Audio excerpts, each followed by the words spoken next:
حضرت خباب غریب آدمی تھے. اوور ٹائم لگانے کے لیے آس بن وائل بڑا پکا مشرک کافر تھا, اس کے پاس گئے, اس کے ساتھ معاملات طے ہو گئے. فرماتے میں نے مزدوری کی اور میں تھک گیا کام کر کر کے. اور جب مزدوری ملنے کا وقت ہوتا ہے تو مزدور نے بڑی بڑی منصوبہ بندی کی ہوئی ہوتی ہے کہ بچے کو کپڑے لے کے دینے ہیں, چھوٹی بیٹی کو بیگ لے کے دینا ہے, اور جو بیٹی بیاہ دی ہے اس کو تحفہ بھیجنا ہے. بڑی اس کی منصوبہ بندی ہوتی ہے. وہ کمیٹی بندہ سال پورا انتظار کرتا ہے, اور کمیٹی والا اگر کہے نا 10,000 کم لے لو, بندہ کہتا ہے یار تیری مہربانی, میں نے تو سارے پیسوں کا بیلنس کیا ہوا اور بڑی میں نے انتظار کیا ہے کہ یہ دن کب آئے گا, اور تو مجھے کہہ رہا تھوڑے کم لے لو. اور بڑا بندے کی شدت بھرا انتظار ہوتا ہے. آتے ہیں تو وہ چاہے وہ 1 گھنٹہ ہی خوشی رہے, لیکن وہ رہتی. کہتے میں نے محنت کی, میں تھک گیا, مزدوری کی, وجود میرا چکنا چور ہو گیا. اور جب میں پیسے لینے کے لیے آس بن وائل کے پاس گیا, میں نے کہا میرے پیسے دے دو. کہنے لگا نہیں دیتا. سنو کیوں نہیں دیتا؟ اس نے کہا میں نے نہیں دینے پیسے. کہتے ہیں میں نے کہا یار میں نے مزدوری کی ہے, میرے بچے انتظار کر رہے ہیں, اور کتنے دن لگا کے میں نے تیرا کام ختم کیا, میرے پیسے دے. حضرت خباب کہتے ہیں وہ میں نے اصرار کیا تو کہنے لگا میری ایک شرط ہے, اس شرط پہ پیسے دوں گا. وہ کیا؟ کہنے لگا تو نبی پاک کا کلمہ پڑھنا چھوڑ دے. حضرت خباب رضی اللہ تعالیٰ عنہ فرماتے ہیں میں نے اسے کہا کہ اگر میں تیری بات نہ مانوں تو کہنے لگا میں پیسے نہیں دوں گا. حضرت خباب فرماتے ہیں مجھے اللہ کی عزت کی قسم مجھے اس کی بات کا دکھ بھی کوئی نہیں ہوا. اللہ کرے میں آپ کو سمجھا سکوں کہ میں کیا کہہ رہا ہوں. اور یار بندے کا دل ٹوٹ جاتا ہے, انسان کمزور پڑ جاتا ہے, مایوسی ہوتی ہے, لیکن فرماتے ہیں مجھے کوئی مایوسی, کوئی پریشانی, کوئی تکلیف. اور شارحین نے لکھا ہے کہ وہ فرماتے ہیں میں واپس آیا تو ایک صحابی مجھے کہنے لگے 2 منٹ کے لیے کیا ہی دینا تھا, پیسے تو لے لیتے, اسلام حکمت کا بھی تو سبق دیتا ہے نا. اور میں نے کہا چھوڑو 4 پیسوں کے لیے میں 2 منٹ کے لیے بھی مدینے والے رسول کا انکار نہیں کر سکتا, 2 منٹ کے لیے بھی انکار نہیں کر سکتا. پیسوں کا کیا ہے, اللہ پھر عطا کر دے گا. حضرت صہیب بن سنان رومی حضور کے صحابی ہیں, روم سے مکے آئے تھے اور بڑی مشقت کر کے مال کمایا. بہت سارے لوگ محنت کر کے بھی کماتے ہیں, چلیں کچھ لوگ غلط طریقے سے بھی پیسہ جمع کرتے ہیں, لیکن ایک بہت بڑی تعداد ان لوگوں کی جو مشقت بھی کرتے ہیں. اور میں کئی ایسے لوگوں کو جانتا ہوں جو بڑے مالدار ہیں پر سویرے اپنے مزدوروں سے پہلے اٹھتے, جا کے ڈیوٹی کرتے ہیں, کام کاج کرتے ہیں, کرنا پڑتا ہے, اور وہ کہتے ہیں نہ پہنچے تو مزدور کام ہی نہیں کرتے. یہ سارے کام وہ کرتے ہیں, مشقت کے ساتھ آگے جاتے ہیں. اور پھر ان کو نا وہ جو آشیانہ انہوں نے بنایا ہوتا ہے, اور آدمی چھوٹے لیول سے اوپر جائے تو اس نے جو کہ ہر چیز خود مینج کی ہوتی ہے, اسے بڑا پیار ہو جاتا ہے اپنے آشیانے سے, اس گلدستے تھے کہ میں نے یار ایک غریب آدمی تھے, محنت کی, جد و جہد کی, مکے آ کے مال کمایا, انڈسٹری سمجھنے لگائی. کچھ انہوں نے نا جی باغات بھی خرید لیے, کچھ نخلستان بھی ان کے ہو گئے, مالدار ہو گئے. ادھر سے نا نبی پاک علیہ السلام نے ہجرت کا اشارہ دے دیا. کچھ صحابہ تو پہلے حبشہ چلے گئے تھے اور باقیوں کو لے کے سرکار مدینے چلے گئے. اب مکہ شریف میں رہنا درست ہی نہ رہا مسلمانوں کے لیے. آپ بڑی توجہ سے اس بات کو سمجھیں کہ حضرت صہیب ایک مالدار آدمی, اور مالدار بندے کا کاروبار چھوڑ کے, انڈسٹری چھوڑ کے, علاقہ چھوڑ کے ہجرت کرنا یہ ایک بڑا کٹھن مرحلہ ہے. حضرت صہیب ابن سنان رضی اللہ تعالیٰ عنہ نے چند دنوں کے اندر اندر سارا کچھ سمیٹا. جو پیسے تھے, دولت تھی, گٹھڑیوں میں باندھی, اونٹ کے اوپر رکھی, فرمایا جا رہے ہیں بھائی.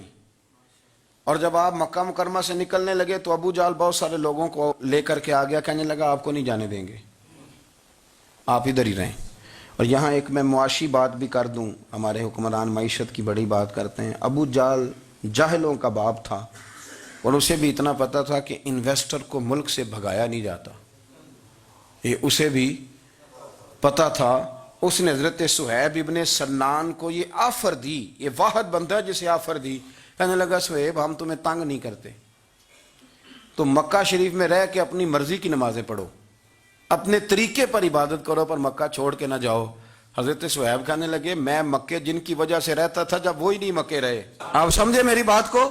اس نے کہا آپ رہیں جیسے دل کرے, مکے میں کعبے میں عبادت کریں. تو حضرت صہیب فرمانے لگے میرے نبی پاک گئے ہیں مکے سے چلے, حضور پہنچ گئے مدینے میں, اب تو مجھے کعبے کی کنجیاں بھی دے دے تو پھر بھی مکے میں نہیں رہوں گا, مدینے ہی جاؤں گا. تو کنجیاں بھی دے, حاجیو آؤ شہنشاہ کا روضہ دیکھو, کعبہ تو دیکھ چکے اب کعبے کا بھی کعبہ دیکھو. فرمایا میں نہیں رہتا, اب میں جاؤں گا. انہوں نے پھر سخت رویہ اختیار کیا، سخت۔ ولید بن مغیرہ نے تو خنجر نکال لیا، کہنے لگا تو غریب آیا تھا روم سے اور تو نے یہاں کے اتنی جائیدادیں بنائی ہیں، تو مال تو نے مکے میں کمایا تو ہم لے جانے نہیں دیں گے۔ تو حضرت صہیب کہنے لگے خنجر تو پیچھے کر، کیا چاہیے تجھے؟ انہوں نے کہا جی یہ جو مال آپ نے کمایا ہے نا، یہ مکہ شریف میں رہ کر کے کمایا ہے، ہم لے جانے نہیں دیں گے۔ تو حضرت صہیب فرمانے لگے مال کی میری نظر میں اوقات بھی کوئی نہیں، تم سارے کے سارے پیسے رکھو پر مجھے کوئی مدینے جانے سے روک نہیں سکتا۔ سارے پیسے، اللہ کرے آپ کو سمجھ آئے۔ آج تو لوگ تھوڑا سا وہ 1.5-2 لاکھ روپیہ لگتا ہے حاضری دے کے حرم شریف کی آ جاتے ہیں، اس کے باوجود وہ کہتے ہیں کیا بات ہے، میری بڑی شان ہے، لیکن دیکھو مدینے جانے کی قیمت کتنی دی۔ سارا ہی مال دے آئے، سارا ہی مال، اور ہر شے دے دی، حتیٰ کہ اونٹ سے کجاوا بھی اتار لیا ابو جہل نے، کجاوا بھی اتار لیا۔ کجاوے کے بغیر اونٹ کا سفر بڑا مشکل ہوتا تھا، عرب کے اندر پسینہ بڑا سخت آتا تھا، تہمت والے لوگ ہوتے تھے، اذیت ہوتی تھی، لیکن بغیر کجاوے کے سفر کر کے جب مدینے پہنچے نا، تو نبی پاک صلی اللہ علیہ وسلم نے فرمایا صہیب تو جو تجارت کر کے آیا نا، جو کاروبار تو آج کر کے آیا ہے، یہ کاروبار سمجھنا نا کہ میں بڑی قیمت ادا کر کے آیا ہوں، فرمایا تو نے مال تھوڑا خرچ کیا ہے پر اللہ کو بھی راضی کر لیا، اللہ کے رسول کو بھی راضی کر لیا۔ یہ نہ سمجھنا کہ میں نے بڑے پیسے، رسول کائنات صلی اللہ علیہ وسلم نے فرمایا صہیب آج جو تجارت کی ہے بڑی نفع والی کی ہے، تو نے پیسے تھوڑے لگائے ہیں اور رب رسول کو راضی کر لیا ہے، تھوڑے پیسے۔ تو صحابہ کرام نے نا وہ کمٹمنٹ تھی ان کی دین کے ساتھ کہ کوئی چیز انہیں پیچھے ہٹا سکتی۔ وہ حضرت نظام الدین اولیاء محبوب الہی رحمت اللہ علیہ نے نا اپنے جوتے کسی کو تحفے میں دے دیے تھے، تو خواجہ میر خسرو نے 2 لاکھ روپے کے خرید لیے۔ میرے مرشد کے جوتے ہیں نا 2 لاکھ کے خرید لیے، اور خرید کے نا چلیں کسی نے فتویٰ لگانا ہو تو لگائے، پر ہم کیا کریں، طریقت کے لوگ ہیں نا، باتیں کرنی پڑتی ہے۔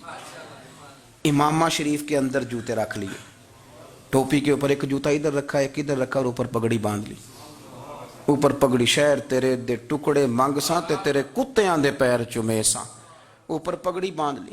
خواجہ نظام صاحب تقریر کر رہے تھے، واز کر رہے تھے، تو حضرت امیر خسرو بھی آ کے بیٹھ گئے، تو فرماتے ہیں میرے دل میں خیال تھا کہ بڑا خوش نصیب ہوں، 2 لاکھ کے جوتے خریدے ہیں مرشد کے، اور اس زمانے میں 1 روپے کے 4 جوتے آتے تھے، 2 لاکھ کے جوتے خریدے ہیں، بڑا خوش بخت ہوں۔ تو خواجہ صاحب تقریر کرتے کرتے میری طرف منہ کر کہنے لگے امیر خسرو جتنا تیرا میرا پیار ہے نا، تو نے کوئی قیمت نہیں ڈالی، ویسے تو کو ساڈا مول نہیں پایا، بس 2 لاکھ اتنا تیرا میرا پیار ہے۔ اب آپ کو میں کیسے سمجھاؤں کہ یہ بھی ایک مزہ ہے، یہ بھی ایک وادی ہے، اور یہ بھی ایک کیفیت ہے، جو اتر جاتا ہے وہ اس کو تھوڑا سا سمجھ جاتا ہے کہ تو ساڈا کو مول نہیں پایا بے لیا 2 لاکھ۔ تو حضرت امیر خسرو رو پڑے، کہنے لگے حضور میں بھکاری سا بندہ ہوں، جیب میں تھے ہی 2 لاکھ، غریب سا آدمی ہوں، تھے ہی 2، سونے یہاں زیادہ ہوتے تو میں زیادہ پیش کرتا، تھے ہی اتنے جتنے تھے، میں نے نظر